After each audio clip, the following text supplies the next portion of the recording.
With S-Class heroes being considered the strongest in the world and Garou intending to be the strongest monster in the world, who would come out on top? It's not such an easy question to answer in some cases since Garou hasn't faced many of the heroes, such as Pig God and Blast. But before we get into how he'd match up against each hero, let's first define each of Garou's forms as he evolved. That way, even if a hero is no match for Garou's newest monsterized body, we can still get a sense of how they would have fared against his earlier forms. So here's a breakdown of Garou's forms. Base form. This refers to Garou being a martial arts genius, able to defeat nearly 100 lower level heroes with his bare hands, and on par with an S-Class hero. At this time, he primarily uses the water stream rock smashing fist fighting style. Partial transformation. After facing Genos, Bang, and Bomb, Garou begins to develop his resilience and adaptability, with his appearance starting to change in response to his mental state. He can also replicate Watchdog Man's wild fighting style. Half monster. After he's left for dead by Royal Ripper and Bug God, he's referred to as a half monster by Goro. This life-threatening damage took mere hours to recover from. His adaptability is even further advanced, and he can replicate Bomb's whirlwind iron-cutting fist from experiencing it just once. His appetite also grows and pushes him to consume monster flesh to recover from injuries. His senses are honed to the point of being able to fight even while asleep.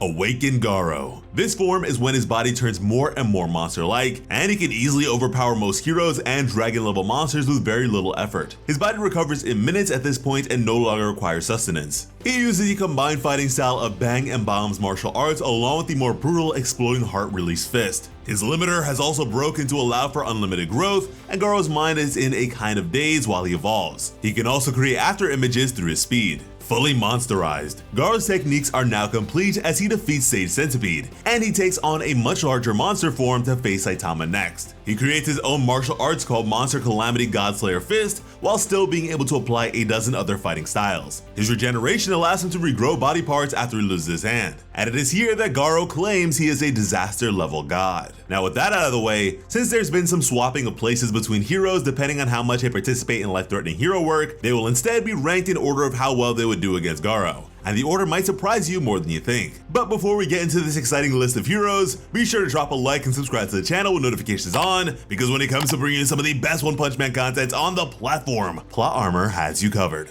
Number 17, King. Our first candidate, or should I say last on the list, is the hero's hero, King. As a character and in terms of reputation, he is well loved, but realistically he stands very little chance against Garou. With the ability to bluff his way out of situations in a humorous fashion, King has survived this long purely by chance and coincidence, and now being a friend of Saitama's, his chances of survival have grown exponentially. However, that in no way factors in with a one-on-one battle against Garou. Say he was out looking for another dating sim on his own and came across a hero hunter. What would happen then? Well, for one, Garou would see it as an opportunity to test King's skills. Though his King engine does well to intimidate lesser opponents and even pushes them to an accidental death, it would only spur on someone like Garou, who seeks to become stronger through challenging skilled fighters. Not only that, but if King were to use his bluffing and intimidating stare, that would likely just encourage Garou even more. Let's just say for argument's sake they do agree on a fight, with King using all the bluffing techniques he can think of. Within a couple minutes, King would have to start running away to avoid any direct attacks on his untrained body. But because he's mostly a gamer and a homebody,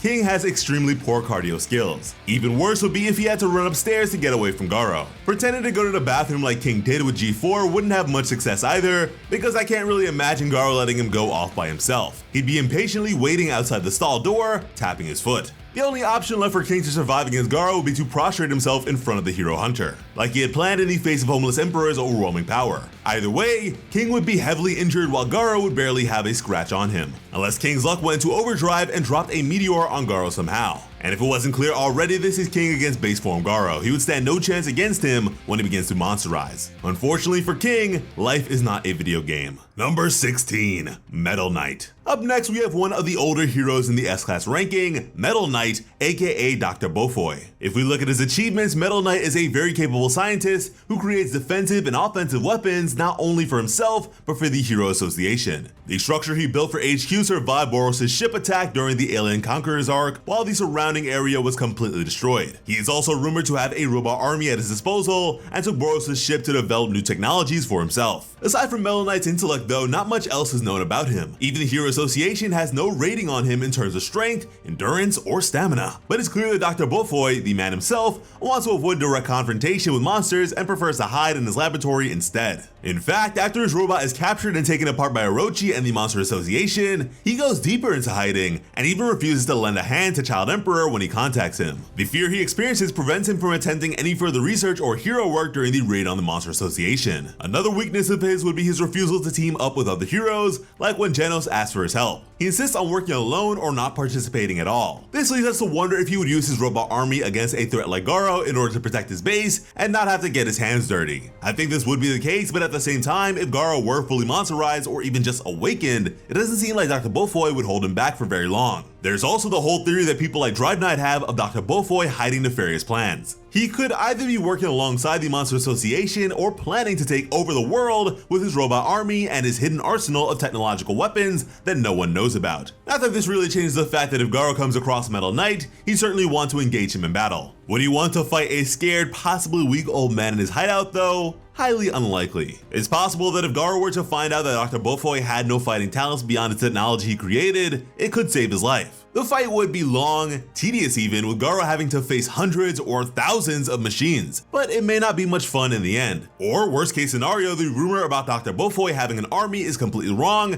and the fight would be over faster than Garou punching Royal Ripper's head off. Number 15. Puri Puri Prisoner. Let's move on to a hero that has actually faced Garou now, Prisoner. With a large frame and a loving personality, is he a good matchup against Garou? In some ways, yes. Because of his tendency to take care of others, even monsters, he might turn Garou off from trying to face him. Besides the inmates from his prison, Prisoner also felt compassion for those inhaled by Bakuma when he fought the elephant monster. When Bakuma was defeated and a monster couple was reunited, Prisoner didn't worry about chasing after them. He just continued on his mission to rescue the hostage. Heroes like Sweet Mask would have shown no mercy and slaughtered them all without blinking an eye. As a fighter, Prisoner considers himself the weakest among the S-Class, which isn't to say he's weak at all. I'd even argue that he could be one of the stronger S-Class heroes if he weren't so concerned with taking care of others. He faces both monsters and humans with a parental love, wanting to embrace rather than to shield like a regular hero would. Between his angel bristle armor that appeared after accumulating physical damage and building up a resistance, his ability to absorb poison, freezing, electricity, anesthetic gas, parasitic eggs, ultrasonic waves, and even venom thanks to his angel hug, his creation of the vibration angel descent style to reflect it all back at the monsters, as well as the skill to convince his body that it can keep going even when it is way beyond its limit, Prisoner is certainly worthy of being part of the S-Class. But most of those talents wouldn't hold Garou back for long. He doesn't need to resort to using outside tricks, nor does he want to.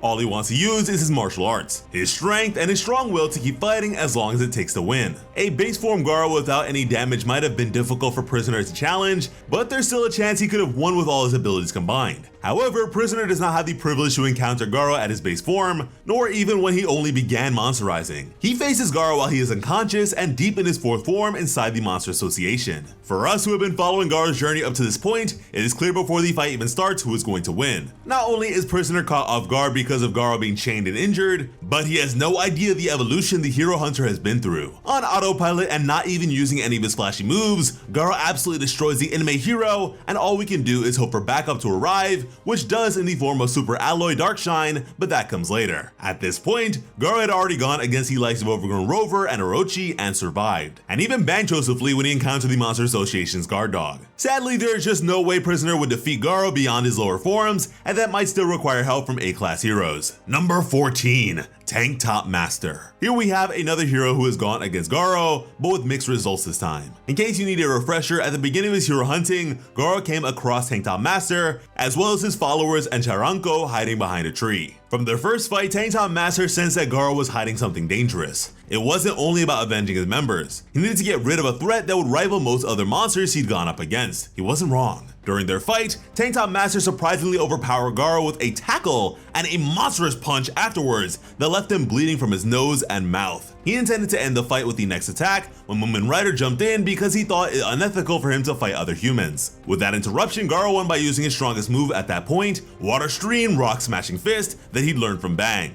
If it wasn't for Moomin Rider, Tank Top Master would have most likely won, and perhaps would have sullied his hero reputation with the brutality of it. On the other hand, having lost the fight and had time to reflect in the hospital, alongside all the other fallen heroes, he knew it was best he hadn't ended Garou. Both Garou's additional resilience, his gaining of more fighting styles as well as monsterization, another encounter with Tank Top Master would have spelled trouble for the hero. Sure, he's able to lift entire cell towers and swing from it like Tarzan, and it's true he survived being pummeled by Ugly's punches, beaten unrecognizable, and nearly eaten by Gums. And yeah, There's that one time he threw a building at Psychos as well. Not to mention he came back to life just by having his tank top snapped against his neck by Bang. But in the end, he needed help from Fubuki's healing and other people around to get out of those tough situations. Like how Pig God transferred his life energy to him so he could keep helping during the confrontation with the monster executives. With Garou having gained more power and skills and defeating those same executives easily with his fourth form, there's no chance that Tank Top Master could have survived going against his later forms. I know we keep talking about Tank Top magic, but what is that exactly? If it's revealed at some point that his tank top makes him immortal, then maybe he stand a chance against Garou's higher levels. Number 13.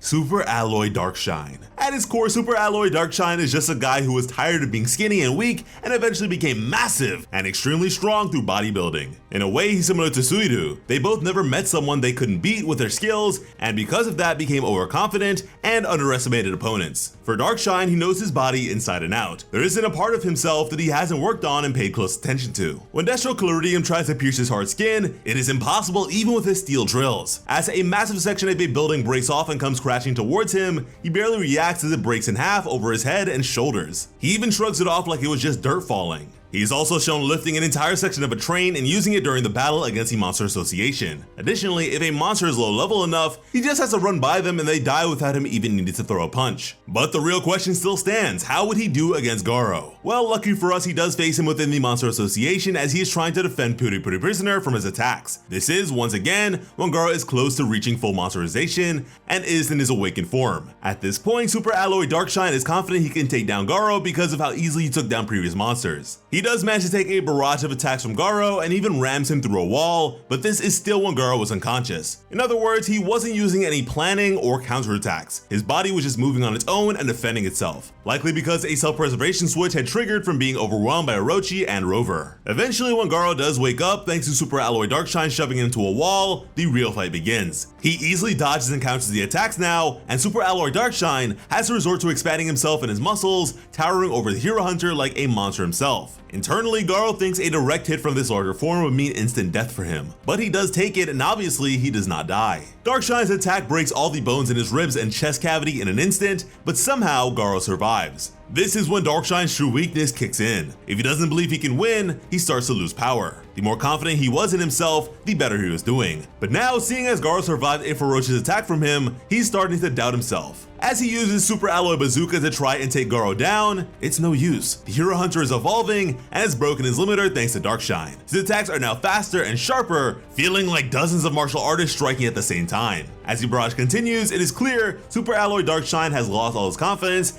and can't do anything but wince in fear and be burdened by his insecurity. He wasn't even that injured. If Garou were truly the monster he wanted to be, he would have taken that chance to deal a killing blow. Instead, he sees himself reflecting in the terrified hero and backs away. Without having to fatally injure Super Alloy Darkshine, Garou has won. The trauma of being so overpowered and feeling so weak stays with the massive hero, and furthermore pushes him to lose against Vomited Ugly and Golden S afterward. By the way, Garou beat both of those monsters as well, so clearly the victor should still be him. But let's say for argument's sake that he encountered Garou in his base form instead of it being Tank Top Master. Would he have hesitated to end him as well? Removing Moomin Rider from the equation, would Super Alloy Darkshine sense that Garou is becoming too powerful and needs to be stopped? There's no way to know for sure, but I have a feeling that he would have tried to beat him enough to at least take him in for holding. And if you paid attention to Garou's reasoning in the past, one of the heroes he was thinking about encountering was in fact Super Alloy Darkshine. However, I don't think human Garou could have survived that monster's form Darkshine took on without a bit of evolving through combat beforehand. Too bad Super Alloy Darkshine is still the skinny, weak kid deep down. He could have made it higher on this list otherwise. Number 12. Watchdog Man.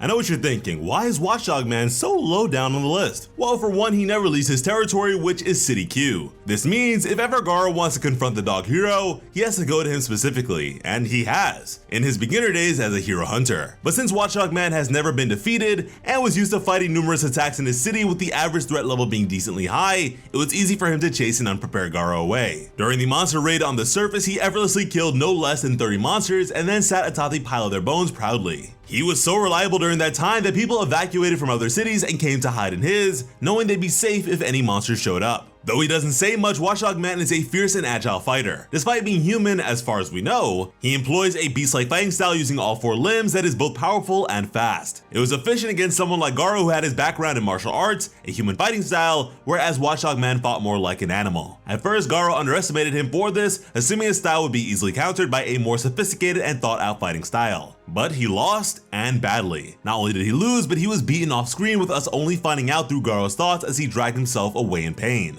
The craziest part though, Garou could tell that Watchdog Man wasn't even using his full strength against him. But how would Watchdog Man do against Garou and his evolution towards full monsterization? That's where things get a bit more difficult. Most of the tougher monster opponents like the aliens were outside of his city, so we didn't get a chance to see how he fares against demon or dragon level threats. We have no indication what Garou's level was when he encountered Watchdog Man either. Assuming it was at least demon level, we get a sense that even with Garou reaching the next level on his way to monsterizing, might not be that difficult for Watchdog Man. However, we also have to take into account that Garou wouldn't be surprised by his fighting style anymore, and would have gotten used to it. Then again, there's also the fact of the hero not having used his full power. And that's where even more questions come in. Just what else can he do? Does Watchdog Man have some secret technique he's not had to take out yet? There's also the fact that he ripped off a monster's head before even reaching S-Class. Could he somehow have a great untapped power that he could use against Awakened Garou and win? There are too many unknowns to take into account. The only thing we can say for certain is that if Garou doesn't come to him, he won't fight him. Maybe in the future he'll expand his territory and we'll get a better sense of his power, but as it stands, Garou's most likely to win.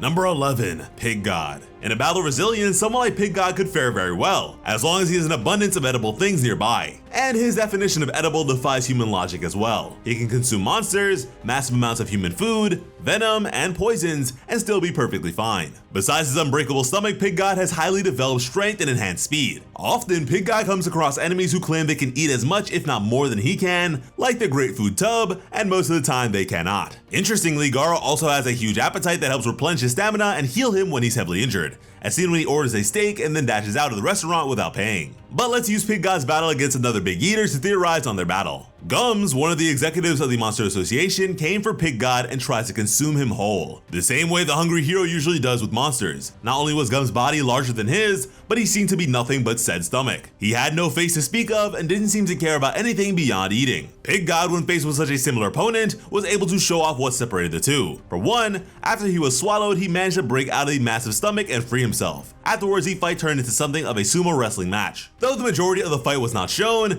there was a sense that Pig God would have had to use his secret technique that we haven't seen yet. Back to Garou now. Would a sumo type match interest the martial artist who prides himself on his agility and complicated techniques, including countering strong opponents? Maybe. In fact, he might be interested in testing just how resilient Pig God's stomach would be up against an onslaught of attacks aimed directly there. On the other hand, I haven't seen Pig God fight anyone but monsters, and even then, I wouldn't consider it much of a fight when all he does is force them inside his expansive mouth and digest them. Instead of focusing on technique, let's pretend that Garou was monsterized enough, like in his 4th or 5th form, for Pig God to confuse him with a mysterious being to munch on. A downside to that would be that Garou at that stage is already stronger than all the executives of the Monster Association. In other words, if Pig Gods couldn't eat gums, then there's certainly no way he'd be able to get Garou in his stomach. Let's then rewind to when Garou was a simple hero hunter reading a guidebook. He comes across a massive hero with a big appetite. Pig God gives him one look and doesn't have any interest in fighting the lead martial artist since he's just a human. Or would it be a one-sided attack from Garou with Pig God taking the hits and not feeling much? Maybe a fight against a living punching bag wouldn't interest the hero hunter at all. Would Garou eventually switch styles to match Pig God's more sumo-esque fighting abilities? And perhaps the fight goes on for a long while because they both have high amounts of endurance. Pig God would start losing some of his fat and need to replenish it. Likewise, Garou might be in need of sustenance to heal any injuries he gets while fighting the S-Class hero. But it's a battle of survival, there's no food for either of them within reach. They start to get exhausted, bloody, hungry. What then? When Pig God is in a slimmer form, he has no choice but to consume large amounts of food to regain his energy and skills. While for Garou, he does his most evolving as a fighter when he is put in a corner and forced to fight life or death situations. Pig God might have no choice but use his secret technique against the growing threat that is Garou, but what is that? Since we don't know what it is or how effective it would be, I gotta give this fight to Garou, at least for his half-monster form. Number 10,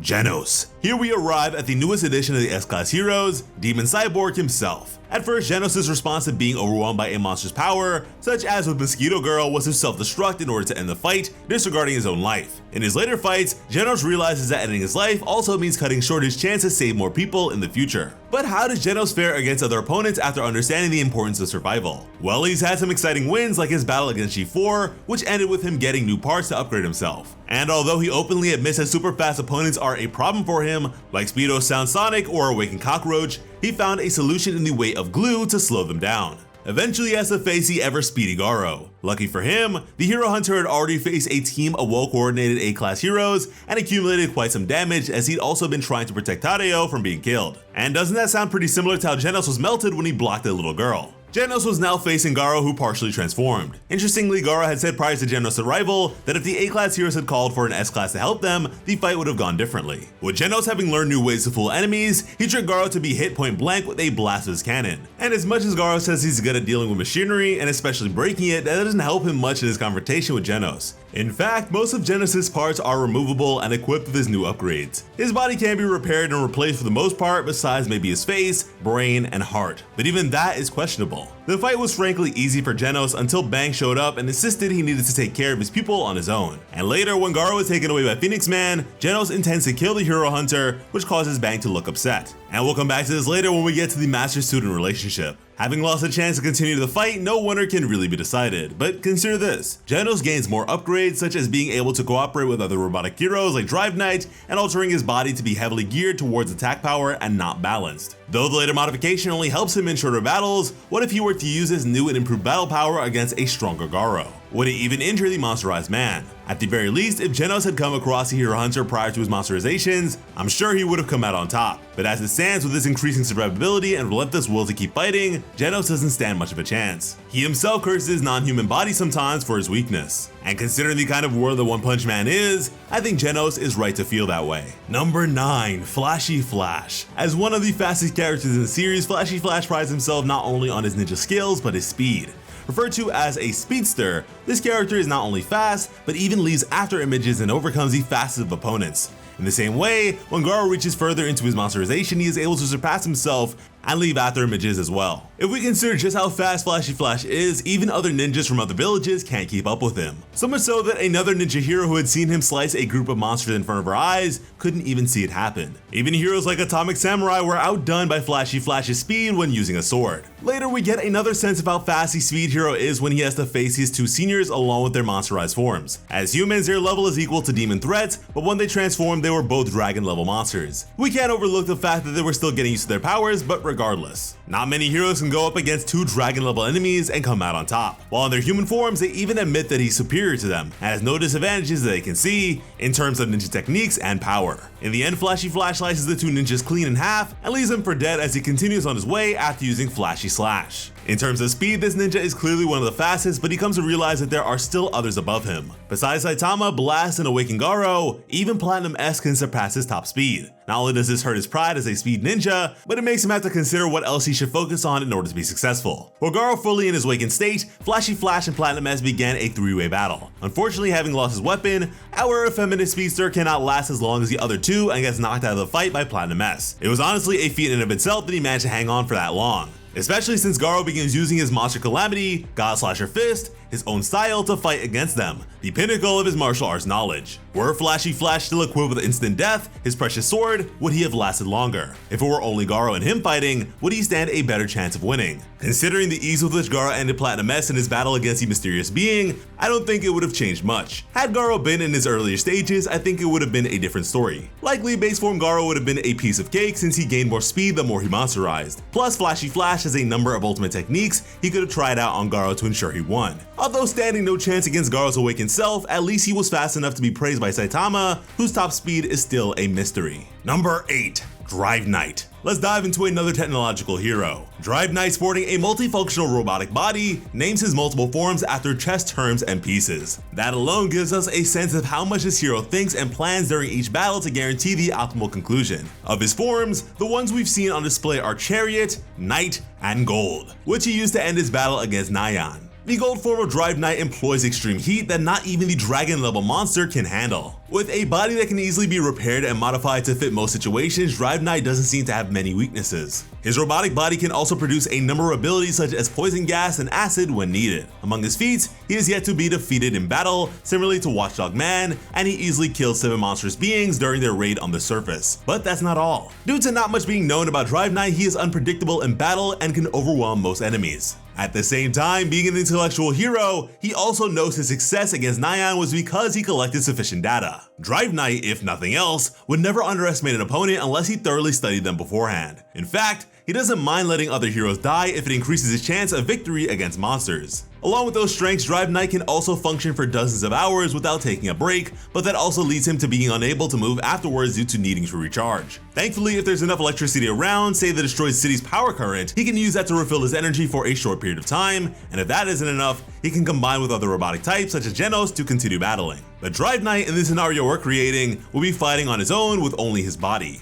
Could this technological hero defeat Garou? In the Hero Hunter's base form, it could be a cinch. Plus, he can use his checkmate capture device to take Garou back or simply just to restrain him. So far, we haven't seen Garou face many metal heroes besides Genos, whom he fought when he was already heavily damaged. But let's go with that. Picture this, Drive Knight is fully charged and has gathered all the information he needs on Garou, and the Hero Hunter is completely uninjured. Considering that Drive Knight has multiple forms and unknown tricks up his sleeve, the battle wouldn't be easy. On the other hand, Garou is highly skilled at adapting and using whatever he learns against his opponent. Plus, Drive Knight seems to be hiding things from the Hero Association. Perhaps an encounter with Garou would spell a bad time for everyone else. Perhaps Drive Knight would even want to help Garou to reach his goals of growing even stronger in exchange for getting the chance to study a human going through these stages of monsterization. But let's get back to the battle. Awakening Garou would be a struggle for Drive Knight simply because even when heavily injured, Garou can continue to fight and grow even during said fight. On the other hand, Drive Knight could try to use his entire battery charge until eventually tiring Garou out, which sounds easier said than done. Not to mention, when Awakening Garou was getting close to being fully monsterized, he ripped the core out of Sage Centipede and threw it into space easily. If he were to do that to Drive Knight, I can't say if the hero would have a replacement piece on hand. The hero's cautiousness and needing to be fully prepared and informed of his opponent would take too much time against someone as adaptable and skilled as Garou. Number 7. Atomic Samurai. Our next entry on the list is the cocky swordsman named Kamikaze, aka Atomic Samurai. The same way that this man considers Bang his rival, in terms of martial arts, I think Garou would be happy to test his skills against the sword-wielding hero. In terms of sword skills, Atomic Samurai is among the best. He's part of a group called the Council of Swordsmen, but it seems that he stands at the top of even his peers. When one of them, Haragiri, ate monster cells and threatened to slice them faster than the speed of sound, Atomic Samurai went even faster. He didn't hesitate to take him down, slicing him into tiny pieces. Most monsters that he faces, he'll be able to slice faster than they can dodge or perceive, like his fight against Rhino Wrestler, which was over in less than a second. Even more impressive was him using his toothpick to slice up the lower level monsters who thought they could win by outnumbering him. One of his main issues though is his tendency to overestimate himself in regards to others, be it monsters or fellow heroes. In turn, this sets him up for some dangerous fights where he has to dig deep within himself and find new ways to win, besides simply using his speedy slicing attacks. Facing an opponent like Melzagard, an alien no less, along with other S-Class heroes should have humbled him somewhat, but it did not. He took his same cocky attitude again when facing Black S, because he thought he could just slash him into pieces and be done with it. But that's not how it went. In fact, were it not for Tatsumaki saving the heroes within the Monster Association, who knows if Atomic Samurai would have lived to fight again. But since he did get away, there was more for him to use in his next fights, like the Sunblade, that gets passed down to him from Nichiren. Apparently it's part of a set, with the other being Moonblade, and when a worthy swordsman wields both of them, he becomes unimaginably strong. So if Garou in any of his forms were to go up against Atomic Samurai, who would come out on top? If it's just the vanilla version of the Hero Hunter, the Samurai likely wins without needing the special blade. However, there is a chance he'd underestimate Garou as per usual and would somehow trigger his monsterization during the fight in the same way that Bang and Bomb did. In that case, the fight is less certain. The fact that Garou can heal from things like shattered ribs and having a hole pierced through him with Orochi's horns makes it a little difficult to picture someone like Atomic Samurai defeating him. Instead, let's focus on the use of the Sunblade and Garou's half-monster form. In this way, both sides have a bluff, but not their full power. The problem is, even in his third form, Garou can survive a frankly disgusting amount of damage. Meanwhile, even armed with the epic Sunblade, Atomic Samurai hasn't trained long enough with it to be able to wield it long. It is a massive drain on his stamina. Also, I can't help but mention the age factor. Garou is barely an adult, only 18 years old, and Atomic Samurai is well into his 30s. Their stamina just wouldn't be equivalent. It does help that the swordsman has many years of experience fighting numerous opponents, but as he faced the prodigy like Garou, I doubt it. In the end, Atomic Samurai only wins if he can finish the Hero Hunter before he triggers his monsterization. But what are the odds of that? Number 6. Metal Bat. As shocking as it may be, the next candidate is younger than Garou himself. Bad, most known by his hero name Metal Bat, is already an S-Class hero at the age of 17 and still not the youngest. Dressed like a delinquent and always carrying his trusty Metal Bat with him, it's hard not to find this hero interesting. Much like some of the previous entries, Metal Bat was hunted by Garou before his monsterization began. At that time, our young hero had already destroyed 2 demon level monsters with one hit, and was focused on getting rid of Elder Centipede to protect Waganma and Narinki. When Metal Bat was thrown across the city and landed near Garou, the hero hunter assumed he was dead and had lost his chance to fight him. Interestingly, this was the first time that Metal Bat took him by surprise. Not only was he alive, but he was ready as ever to keep fighting. Their crossing of paths seems inevitable in the way that they both fight. In fact, the longer the fight went on against Garou, the stronger and faster Metal Bat was getting due to his indomitable will. It's similar to how even on the verge of death, Garou can overcome his injuries and keep fighting and eventually win. As much as Metal Bat was able to keep up and kept swinging in hopes of ending the fight so he could fight the giant centipede, Garou got him down. I wouldn't say Garou won though. Far from it. I'd say Zenko, Metal Bat's little sister, saved the hero hunter from experiencing a very bad outcome. Not only did Metal Bat look like he was possessed by a demon as he stood up and prepared to swing, but Garou completely let his guard down after the last attack on him. The shockwave caused by his bat swing cracked the ground beneath their feet and would have definitely caused some serious damage had it hit. Even prior to this, Garou thought that had a single hit landed, Metal Bat would have won. And truly, it's funny how many of his fights are interrupted by another person. Let's give the win against base form Garou to Metal Bat due to outside influences having stopped the fight. Plus, Metal Bat had just finished fighting two monsters and was attacked by a third, while Garou was in peak condition. On the other hand, after the encounter, the teenage hero had to stay in the hospital to recover from his injuries. He left and joined up with the others, easily killing a monster like Black S that had overwhelmed the Atomic Samurai's sword skills. But it doesn't mean he was ready to face Garou. He wasn't. As much as the two are alike, they're also the same when it comes to saving innocent children.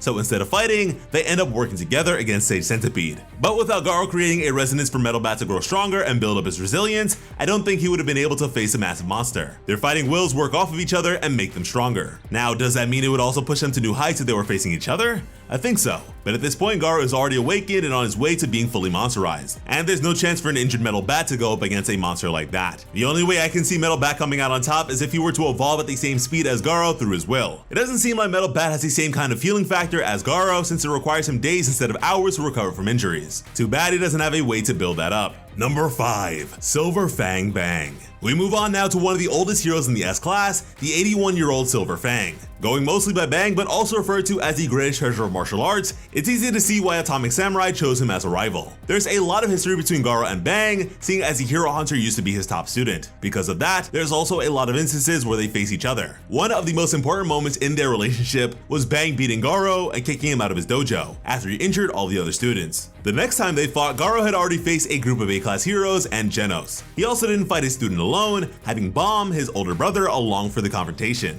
However, even a martial arts layman like Genos could tell that Bang was better at using water stream rock smashing fists than Garou. I mean, he is the one who created it after all. And let's talk about this for a second. What if Garou wasn't already weakened when he faced his master? What if Bomb wasn't there to aid Bang? Would the fight have been so one-sided? In spite of all those things against him, Garou began to monsterize even when he was overwhelmed by them. His power spiked incredibly due to his life-threatening injuries. Yet if it were just him and Garou, speaking with his fists might have been enough to turn the monsterization around. When Garou reaches his half-monster form, he is already too far past Bang in terms of resilience, stamina, and strength. He is able to face Rover and survive, while Bang and his brother had to flee for their lives, surviving only because a giant dog had responded to their command to sit and behave. On the surface, finally out of the Monster Association, it was time for their ultimate showdown. As Garou improved and began increasing his strength in his awakened form, he could keep up with his former master and even surpassed him. At this point, Garou also had a number of different fighting styles in his repertoire and could even perform a combo attack that Bang and Bomb had done, all on his own. This fight is deeper than just taking down a monster though. Bang wanted to speak to Garou through his fists, the same way his brother had for him when he was out of control. On top of that, Bang wanted to keep these shockwaves from their fight away from Bomb, who was lying injured on the ground. If that wasn't enough of a handicap,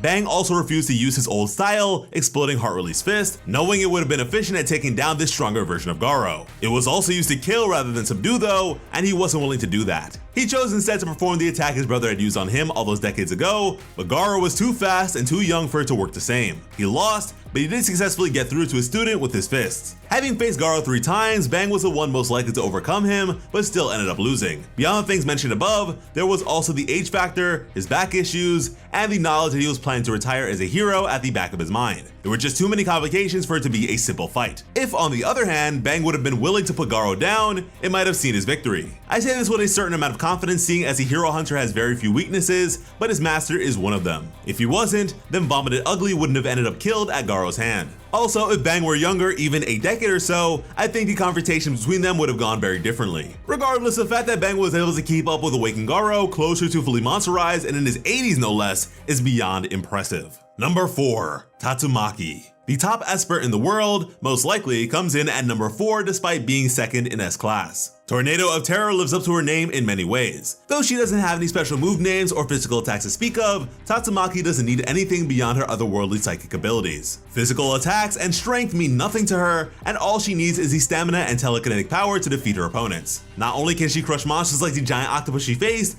but she easily withstands 300 times normal gravity and says it is a nice massage. With her monstrous power comes her big ego. Because she's used to defeating everything on her own, she never wants to receive any help. And because most monsters she fights can't even hold a candle to her, she has a habit of holding back on her power because she knows she'll win. It's not as if her confidence is undeserved. Tatsumaki was able to move the entire Monster Association base to the surface, along with all the heroes inside. She even created a city-sized double-layer barrier with opposing directions of resistance like it was a cakewalk, to the point where sometimes I wonder if she just does things because she can and not because she needs to. But even an overpowered psychic like Tatsumaki has her flaws. Besides her overconfidence and not wanting to work with others, she also refuses to give up even when she's way past her mental limit. She would rather fight unconscious than let anyone else come help. And for the most part, this is due to her trauma as a child. She had been waiting for someone to come save her in a research lab, and when no one was showing up, she was going to let herself die. If Blast hadn't shown up and told her to never expect others to come save her, maybe her mindset would have been different. All this is to say, Tatsumaki would certainly want to face Garou without anyone else getting involved. Interestingly, not many Espers come after the hero hunter except Garou, who tries to control his movements and failed. Not only was Garou able to get used to her psychic powers, but he broke free from the hold and moved past it. And maybe the fact that Psychos was controlling a puppet from 1,500 meters below made it easier. I certainly can't picture Garou doing this while he was busy prowling the streets for heroes to fight. If he had gone up against Tatsumaki, it might have been game over then and there. Or maybe she would have helped him be able to resist psychic abilities later on. Either way, Tatsumaki doesn't seem to like getting her hands dirty, and that's all Garou does. Their styles clash in all the wrong ways, and as reckless as the hero hunter is, he's not stupid. I don't think he'd want to fight the number 2 hero if he had a choice. If Garou were further along in his monster's form, for example around the time where he was squeezed in Orochi's palm, he might do well. Even if Tatsumaki tries to bring him out or crush him like she has with other monsters, I believe Garou would recover in spite of the heavy damage it would cause. That's the thing with him, it's hard to picture him not bouncing back from any kind of pain.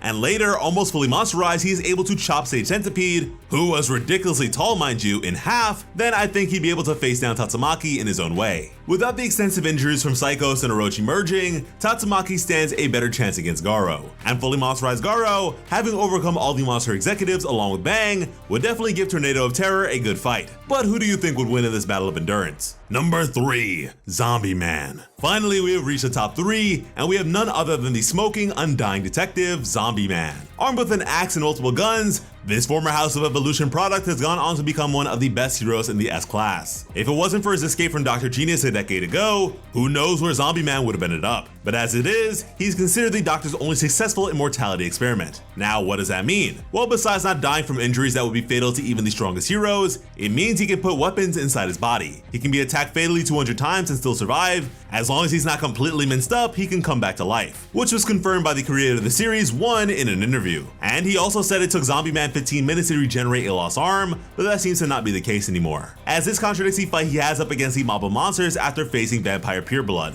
After that fight, he was missing part of his skull and his arm fell off, and all he did was light a cigarette, wait a couple minutes, and then continue on his way. Similarly, when he's blasted by Homeless Emperor's energy balls and barely has any body left, it still doesn't seem to take him that long to recover his destroyed body parts. Even when he only had a head and arm left from the barrage of light attacks and was stepped on by Ugly, leaving him with just an arm and a traumatized Child Emperor, Zombie Man still survived. Aside from the obvious zombie-like characteristics, Zombie Man describes his strengths as scouting, spying, and investigating monster bases. But none of those things would come in handy against someone like Garou, who doesn't hide his monstrous deeds. With regeneration that most monsters wish they had, Zombie Man would endure a long and tedious fight against the hero hunter. In his base form, Garou would probably be exhausted before he can even take him down. And considering how many weapons Zombie Man carries, he could catch him off guard. Then again, Zombie Man isn't known for being strong or fast, he's just a quick thinker and good at reviving himself. This isn't to say he doesn't have enhanced strength though, he just isn't the strongest of the S class. But because of that, Garou could overwhelm the undead hero and attack him quick and powerfully enough to ensure his own escape. Because we all know Zombie Man would rather bring him in than kill him.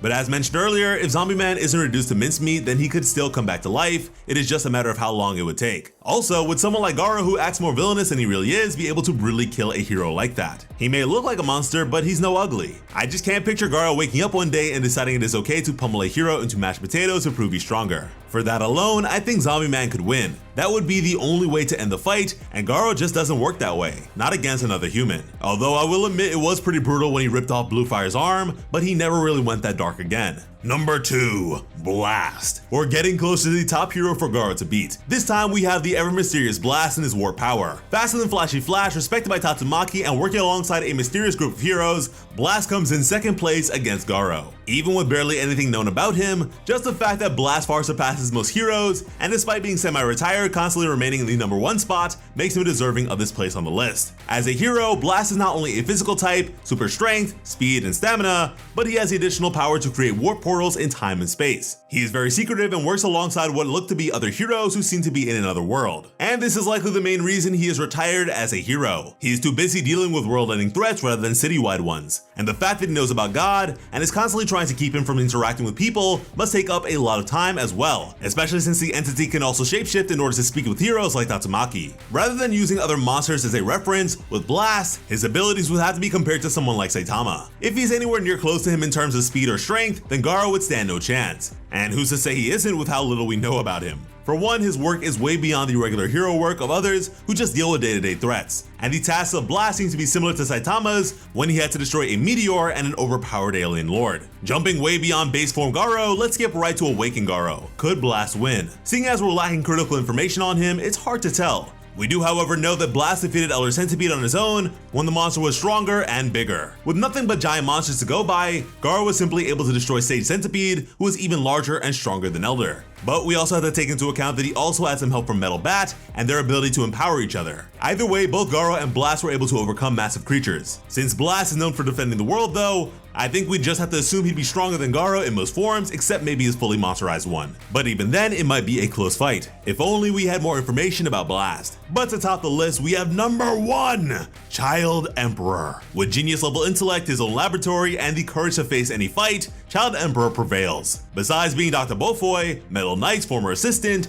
this 10-year-old hero has proved that he is beyond deserving of being part of the S-class of heroes. Not only does the technology he invents cover his imagined deficit in strength, but his planning and counter strategies also come in clutch. Even though he feels like he's weak, he's stronger than some A-class heroes. And as long as he has enough sugar handy, he can think his way out of most situations. Garou's main issue with heroes is the blatant ignorance towards being an actual hero, and also the immediate killing of monsters, regardless of whether or not they deserve to die or not. The only hero who really takes time to speak with monsters because he's so strong that he has the liberty to do so is Saitama. In the same way, one of the few other heroes who took the time to speak with a monster was Child Emperor when he discussed his inadequacy with Phoenix Man in Phoenix Space. As a child, he felt like he wasn't being acknowledged or appreciated, but still continued to do his job because his goal was to save people and help hostages, not to kill the most monsters or show off his own strength. It has never been about strength to him. Even when he created the mass technology that could calculate levels of people and monsters, it was about being able to know how powerful a threat was in order to take it down properly. Child Emperor's accomplishments were not recognized and he felt sad because of it. Similarly, Garou felt upset because he was overwhelmed by these so-called heroes ganging up on him because he was a monster. The only heroes who appreciate Child Emperor regardless of his age are Zombie Man, who barely even considers himself a hero, and Saitama. And they should respect him because of his brain, his strength, and his respectable character. As a hero though, Child Emperor goes above and beyond. During his rescue of Waganma and the ensuing fights, he demonstrates his priorities as a hero and the skills to accomplish whatever goal he wanted to. For example, if Garou were to try and face Child Emperor head on, he would likely deploy his Underdog Man robots to occupy him, or at least distract him while he thought of his next step against the Hero Hunter. This is similar to how he got away from G5 when he was escaping with Waganma from the Monster Association. If Child Emperor had a sense beforehand that he would be the next hunted hero, he might have set up the parts for his brave giant mech in the vicinity of their encounter. At the very least, he could lead Garou to where he wanted to ensure he could survive their encounter by using his backpack's flying ability or spider legs. Seeing as Garou wouldn't be much for using extreme heat or even personal attacks, Child Emperor would simply have to make sure his gadgets and shields could work sufficiently against the Hero Hunter's strength and stamina. Having the Octo Tank nearby might also help, in case Garou manages to slip through the numerous tech machines and close in on him. Additionally, there is the chance that Tickle Bug number 3 could be used to break Garou out of his monstrous exterior, since it seems to be just an extra layer of shell that formed around his human skin and body. This weapon is also a non-lethal way to end the fight. It was an effective way to neutralize a costume monster while also keeping them alive, like in the case of Resurrected Phoenix Man. If that isn't a true hero, then I don't know what is. Considering how well Child Emperor did against poison, sneak attacks, and even having his hands burnt, it seems obvious that he could find a way to avoid avoid a brawl with a skilled fighter like Garou. He should be smart enough to realize that wouldn't be a very good idea. Needless to say, none of that matters since he is still a child. I mean, it's in the name, and Garou, if nothing else, has a very big soft spot for children due to how he was treated as a child. The feeling of being helpless and unheard would resonate with him, and he wouldn't be able to fight Child Emperor at full power, nor would he want to end his hero career even though he dislikes heroes. And of course, Garou's power hinges upon the will to fight. Child Emperor would win by default, and as an understanding hero, he wouldn't try to eradicate Garou like some others would. He would simply take him in for holding, and that would be that. As always, I'm Slice of Otaku. Thank you all so much for watching, and have an awesome day. I love you.